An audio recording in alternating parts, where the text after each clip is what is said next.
Cinema గురించి కన్నా ముందు ఇప్పుడు నాగేంద్ర గారు ఆయన నన్ను మీరు ఏదో మాట్లాడుతా ఒక మాట అన్నారు.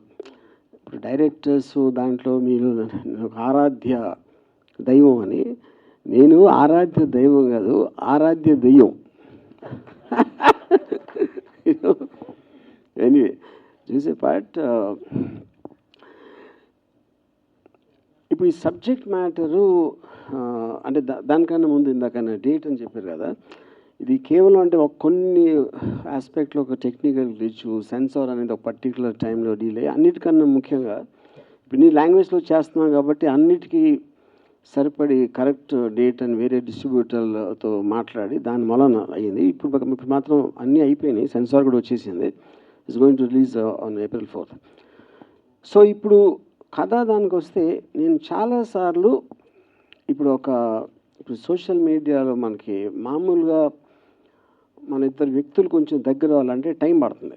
ఎప్పుడైనా చేసి అది మనం ఒక నమ్మటానికి కానీ దానికి కానీ వాట్సాప్ ఇలాంటి దాంట్లో చాటింగ్లు మొదలెట్టినప్పుడు సోషల్ మీడియాలో తెలియకుండా చాలా ఫాస్ట్గా దగ్గర అయిపోతారు. ఎందుకంటే కమ్స్ అంటే కట్టు వస్తుంది కనుక ఒక థాట్ ఇంకా మనకు మనిషి కనిపించినప్పుడు మన గురించి మనం చాలా రహస్యాలు బయట పెట్టేస్తాం, తొందరగా నమ్మేస్తాం. అలాంటి ఆటలు వచ్చిన నెగిటివ్ ఎఫెక్ట్స్ మనం చాలాసార్లు అంటే మనకి న్యూస్లో వస్తూ ఉంటాయి. ఇలా ఒక అమ్మాయికి ఎలా అయింది, లేకపోతే అలా రిలేషన్షిప్లో ఎలా అయింది, ఒక్కొక్కసారి చాలా వైలెంట్గా కూడా మారటానికి జరిగిన ఇన్సిడెంట్స్ మనం ఎన్నో చూసాం. సో ఒక్క పర్టిక్యులర్ ఇన్సిడెంట్ అని కాకుండా చాలా అలాంటి ఇన్సిడెంట్స్ బేస్ చేసి ఈ కథ తయారు చేయడం జరిగింది. సో అన్నిటికన్నా ముఖ్యంగా నేను ఒక పోలీస్ ఆఫీసర్ నాకు ఒక ఎగ్జాంపుల్ చెప్పారు. మీరు రోడ్డు మీద నడుస్తూ ఉంటే మీరు వెళ్తూ ఉంటారు, మీ పని మీరు చూసుకుంటూ వేరే నడుస్తూ ఉంటారు. కానీ ఎప్పుడు గవుక్కుని ఒకరిని పట్టుకుని హలో అనేసి కాఫీ తాగుదాం రా అని చెప్పేసి కూర్చుని అంత ఫాస్ట్గా రిలేషన్షిప్ అనేది వెళ్ళదు. అప్పుడు అలాంటిది మన నిజం లైఫ్లో అలా చేసినప్పుడు మనం సోషల్ మీడియాలో ఎందుకు అంత ఫాస్ట్గా వెళ్తాం, అక్కడ వస్తుంది డేంజర్ అంతా అని అది కొంచెం హైలైట్ చేస్తుంది ఈ సినిమా దాంట్లో. సో ఇప్పుడు కథ అనేది మూల కథ నేను రాశాను, బట్ ఫిల్మ్ డైరెక్టర్ చేసింది మాత్రం కమల్ గిరికృష్ణ కమల్ నా దగ్గర చాలా ఇయర్స్ చేశాడు, both as an editor and as an associate. And ఆనెస్ట్గా ఐ మీన్ అంటే ఇప్పుడు నాకు రాసినప్పుడు నేను కూడా ఫిల్మ్ మేకర్ కాబట్టి నాకు ఒక విజువల్ ఉంటుంది మైండ్లో, ఇలా ఉండొచ్చు ఈ సీను, లేకపోతే ఇలాంటి మూమెంట్స్ ఉండొచ్చు అని రఫ్గా నా మైండ్లో వెళ్ళే విజువల్ ఏదైతే ఉందో నేను అనుకున్న దానికన్నా చాలా రేట్లు బాగా తీశాడు. Thank you Kamal. Yeah and తర్వాత ఆబ్వియస్లీ ఇప్పుడు కాస్టింగ్ అనేది main roles Satya and Aaradhya. As both ఈ అమ్మాయిని స్టాక్ చేసి అబ్సెషన్ తోటి వెళ్ళాడు సత్య. అఫ్కోర్స్ అమ్మాయి ఇట్ ఈస్ ఆబ్వియస్. సో తను ఫస్ట్ టైము ఈ అమ్మాయిని ఒక సారీలో చూస్తాడు. నేను కూడా ఆరాధ్య అని ఫస్ట్ టైం ఒక రీల్లో సారీలో చూశాను. ఈ రెండింటికి connection is not the point. తర్వాత అమ్మాయి సారీలో ఉన్నదానికి ఉన్న ప్రత్యేకత ఏంటి అని అడిగితే, ఇప్పుడు మామూలుగా చాలాసార్లు ఒక అమ్మాయి మీద అత్యాచారం జరిగినప్పుడు అలాంటి బట్టలు వేసుకుంది, లేకపోతే ఇలా ఉంది అలా అని ఒక kind of A negative comments చేస్తారు, ఇంక్లూడింగ్ పాలిటీషియన్స్. సో అప్పుడు చీరలో ఉన్నా కూడా అలాగే చేస్తున్నారు అంటే ద పాయింట్ ఏంటంటే అది మైండ్ సెట్. కానీ ఆ అమ్మాయి వేసుకున్న బట్టలు అనేది క్వశ్చన్ కాదు అనేది ఎంఫసైజ్ చేయడానికి సారీ అనే టైటిల్ పెట్టాం. యా తర్వాత కమింగ్ టు ద యాక్టర్స్, ఇప్పుడు ఆరాధ్య ఇందాక చెప్పినట్టు నేను రీల్లో చూశాను, కానీ అసలు అబ్సల్యూట్గా కెమెరాకి ఫస్ట్ టైం ఫేసింగ్ చేసిన తను చేసిన పర్ఫార్మెన్స్ ఎక్స్ట్రాడినరీగా అనిపించింది అందరికీ, నాకే కాదు ఎంతవరకు సినిమా చూసిన వాళ్ళకి. ఇప్పుడు సత్య అంటే ట్రైన్డ్ యాక్టర్, తను ఢిల్లీ నుంచి. తను ఒక ఆడిషన్ ఒక వీడియో పంపిస్తే దాని నుంచి ఈ పర్టికులర్ రోల్కి చాలా కరెక్ట్ అని కమల్ నేను డిసైడ్ చేసాం.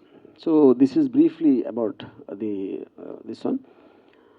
సో యాజ్ ఎ సమేషన్ నేను చెప్పేది, more than anything else the psychological aspect of ఎంత ఫాస్ట్గా దగ్గరికి వెళ్తే ఏమవుతుంది. ఎందుకంటే ఒకసారి కమిట్ అయిపోయిన తర్వాత అతను కొంచెం ముందుకు వెళ్ళాడంటే మొహమాటంతోనో భయంతోనో ఇంకా ఇరుకుపోతారు. అది మీకు నాకు తెలిసి ట్రైలర్లో క్లియర్గా తెలిసి ఉంటుంది. Yeah okay. Thank you. Influence me too much అంటే నాకు ఒక ఐడియా మాత్రమే ఇవ్వండి, స్క్రీన్ ప్లే కానీ డైలాగ్స్ కానీ వి విల్ డిస్కస్, బికాస్ నాకంటూ ఒక ఐడియా రావాలి మూవీ మీద. So too much of information కూడా స్పాయిల్ చేస్తుంది ఏదైనా. సో దానికి సార్ ఒప్పుకున్న తర్వాత వి వర్క్ ఫర్ 1.5 months. దాని తర్వాత నేను సెట్కి రానివ్వలేదు బాస్ని, just because I want to get an image. నేనేం చేయగలుగుతాను ఒక 10 days షూట్ చేసిన తర్వాత ఆ ఫుటేజ్ చూపించిన తర్వాతనే ఐ కంటిన్యూడ్. సో ఆపర్చునిటీ నాకు తెలిసి చాలా తక్కువ మంది ఇస్తారు, బికాస్ లాట్ ఆఫ్ ఇన్ఫ్లుయెన్స్ ఉంటుంది ఇంత మనీ పెడుతున్నప్పుడు, ఇంతమంది ఫస్ట్ టైం ఆపర్చునిటీ వచ్చినప్పుడు. Because that thing I got very ఒక విధంగా big fortunate for me, because whole movie ఒక ఐడియా నుంచే బాస్కి నాకు డిస్కషన్ ఉండేది. Remaining everything, how to get acting from them, how to move forward, how to do anything అనేది నా మీదే డిపెండ్ అవ్వడం అనేది it's a big opportunity, and thanks for that sir. Second thing వచ్చి ఫార్చునేట్ థింగ్లో నాకు the cast both are brilliant actors. ఎందుకంటే నేను ఫస్ట్ టైం అయ్యి వాళ్ళు ఫస్ట్ టైం అయినప్పుడు నేను ఎలా చెప్పాలి, వాళ్ళు ఎలా అర్థం చేసుకుంటాడనే టెన్షన్ నాకు చాలా ఉండింది. అది ఫస్ట్ 2 daysలో అన్ని టెన్షన్స్ అన్ని పోయాయి, because they are understanding very easily. దానికి కారణం ముగ్గురికి శారీ అంటే ఏంటో ఐడియా క్లియర్గా అర్థమైంది. బికాస్ బిఫోర్ డిస్కషన్స్లో what is Saaree, the point of Saaree అనేది క్లియర్గా అర్థం కావడం వల్ల the flow in the set is very fast and easy. And Aaradhya is a fortunate thing, ఎందుకంటే నేను అమ్మాయి రీల్స్ తప్ప యాక్టింగ్ ఎలా చేస్తున్నా నాకు అసలు ఐడియా కూడా లేదు. ఫస్ట్ టైం కెమెరా ముందు పెట్టినప్పుడు నేను ఇక్కడ చూసి ఎక్స్ప్రెషన్ ఇవ్వాలి ఇది అంటున్నప్పుడు she never cared about camera, she was just acting. So నాకు అర్థమైంది ఈ అమ్మాయికి ఎక్కువ చెప్పాల్సిన అవసరం లేదు. But in case of Satya కొన్ని సీన్స్ ఉంటాయి, any actor need co actor to respond. ఒక యాక్టింగ్ చేసినప్పుడు డైలాగ్ చెప్పినప్పుడు పక్కన యాక్టర్ రెస్పాన్స్ని బట్టి తన ఎమోషన్స్ ఉంటాయి. కొన్ని సీన్స్లో he has to act alone, తనతో మాట్లాడుకుని ఫొటోస్ చూసి మాట్లాడుతూ ఒంటరిగా మాట్లాడాలి. దానికి he did very marvellous job, because without any co actor ఆ ఎమోషన్స్ని తను ఊహించుకొని సస్టైన్ చేసి ఎక్స్ప్రెస్ చేయడం అనేది difficult task. So he's done a very marvellous job. Because of this 2 good actors my job become easy. And finally thanks for the opportunity sir, because you never came to set, I didn't ask you to come also. నేను రావాలని కూడా ఎప్పుడు కోరుకోలేదు, because I want my image to be there. And opportunity ఇచ్చినందుకు thanks. నమస్కారం. I said it right now? Okay, I'm trying to learn Telugu. I feel so happy today. And first of all, I'm so thankful to you, Ram, to give me this opportunity. Because Sai is like a dream for me.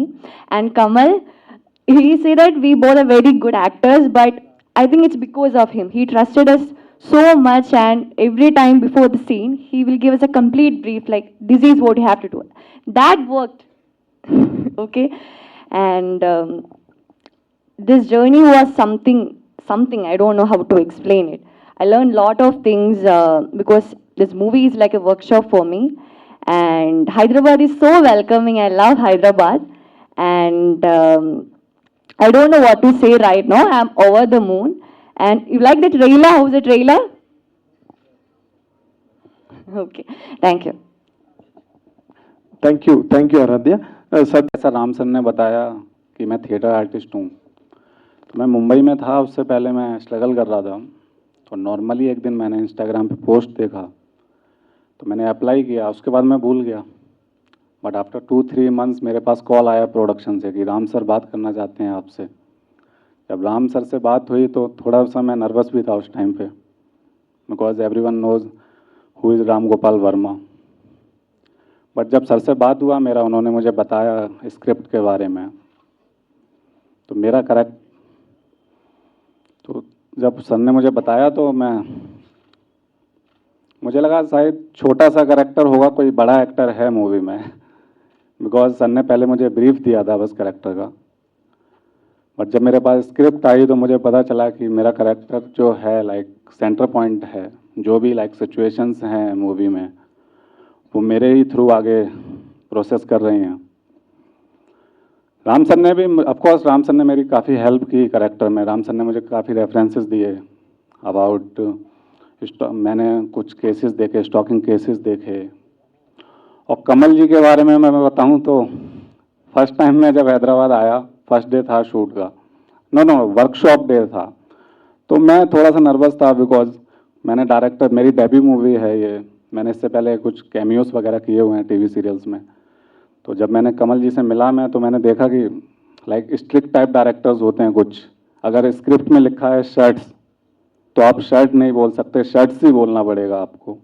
तो ऐसे directors भी मैंने देखे हुए हैं, तो मैं थोड़ा सा नर्वस था, बट कमल जी से जब मैं मिला तो मतलब बहुत कूल थे ये, मतलब लाइक जो लाइक एक कभी भी मैंने इनको सेट पे कभी भी शाउट करते हुए नहीं देखा किसी पे इन्होंने मतलब मुझे हमेशा लाइक पोलाइट, सत्या अगर तुझे ये करना है तो ये करो, मतलब कंप्लीट फ्रीडम दिया to understand character and portray.